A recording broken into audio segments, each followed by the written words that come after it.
What's going on, Sip Sip? So, part of my role as being a superintendent is that I have to understand people, right? That's one of the strong points is that you have to understand the room and have to understand people. And so, part of my process is checking on safety and often doing things and walking around to identify certain things. So, just to give a recap on something that happened this morning, I wanted to highlight is that one of the guys that during our walk, I was walking myself and Maya. We were conducting a walk to address something that's not correct or doesn't seem to be corrected or needs to be corrected for the punch list. And so when we went upstairs, we were looking at what needed to take place and what needed to happen so we can get a better understanding because it was unclear based on sometimes email doesn't break things down for you. It's hard to understand things. And plus, I'm a visual learner, so I need to see stuff, and I grasp it like that. So during our walk and during talking to the foreman and was asking him some questions, I noticed when I peeked outside to the work area where guys are working, this was in a particular room. The working is basically done.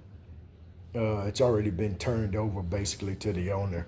And so when I was there to understand what was going on, when I peeked my head outside, the guys were working on some punch list item. And I noticed one of the guys just standing there kind of, looked like he was there, but he wasn't there. And he didn't have his safety glasses on. So I just kind of did this and, because they were out there grinding and doing some stuff. And so when he came in, my thing to him was, are you ready to go home? And I've worked with the guy before. He's been to this job site. And he was like, huh?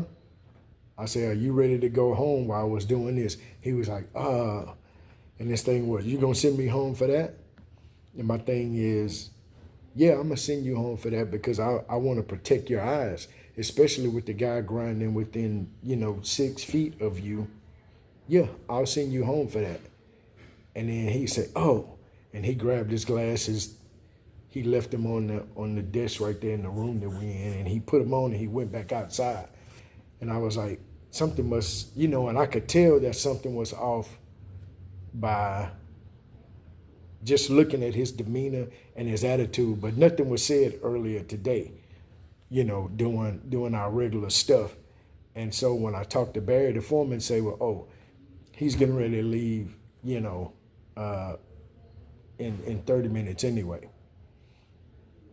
And I'm like, what's going on? And he said, well, because I was trying to figure out what was going on. He said, well, he just got word that his brother passed. And I'm like, wow. So my thing is I called him back in there and tell him, hey, I get it. I get that you just had a loss and I'm sorry for your loss. Is I'm talking to him now as a man because I know that part of my job is to get respect. I have to give respect. And so what I did was tell him, hey, man, I understand that I'm not going to hold it against you. I'm not going to even document this because I know at this point that you're at a place and a space in your mind mentally that you're not thinking correctly. You understand what I'm saying? And so when I gave him my story and say, hey, I lost 3 people that I love dearly in 1 year, so I totally understand. And I said, so I wouldn't be mad if you just come and sit downstairs or even go home. I don't think Barry's going to dock you for 30 minutes because you're no good to these guys anyway. I didn't tell him all of that, but I told him the gist of it is, hey, why don't you come downstairs or go ahead and go do what you got to do with your family? You don't have to be here. And trust me, I understand. And so, next week, if you come back, whenever you come back, I'm going to buy you lunch. You understand what I'm saying? Because first, I'm a human, so I understand. This job site is not more important than these guys going home safe. And that's what I tell them every morning. So sometimes guys are not safe because their mind is not there. So as a young superintendent, you need to understand that certain things are beyond your control, but certain things happen because life happens for everybody. So as a young superintendent, you need to learn how to have compassion, how to have empathy, and you need to meet these guys where they are. Because if you haven't had anybody, if you haven't suffered a loss, I feel sorry for you, because we all are going to suffer a loss. So y'all take it easy. And this is chapter 2, I believe, in my book. I'm going to release a book on how to be a great superintendent. So this is actually chapter 3, I believe, chapter 2 or 3, but it's on communication. So y'all have a good day and y'all be safe, okay? Sip, sip.